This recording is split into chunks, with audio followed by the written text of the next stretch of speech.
गुरुजी, आपण आता घराच्या वास्तूबद्दल बरेच चर्चा झाली आहे आपली. मला आता कमर्शियल वास्तूबद्दल थोडी माहिती हवी की कमर्शियल वास्तू नेमकी कशी असावी.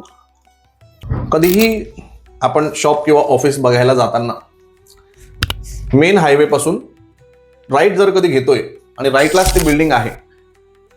तर त्या बिल्डिंगच्या एंट्रीला आपण जर कधी असा राईट टर्न घेतोय, म्हणजे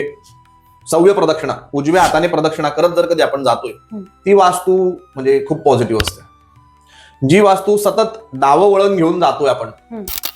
त्या वास्तूपर्यंत जाताना पोहोचताना, किंवा लेफ्ट घेतला आणि परत लेफ्ट,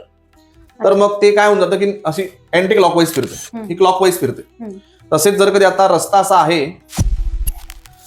असा डायरेक्ट कुठल्याही दिशेचा आहे आणि डायरेक्ट आपल्या प्लॉटवर येऊन तो संपतोय, त्या बिल्डिंग मध्ये पूर्ण कुठेही वास्तुशास्त्रानुसार जरी ऑफिस असेल, जरी घर असेल, तरी सुद्धा ती वास्तू पूर्ण बिल्डिंगच दूषित झाली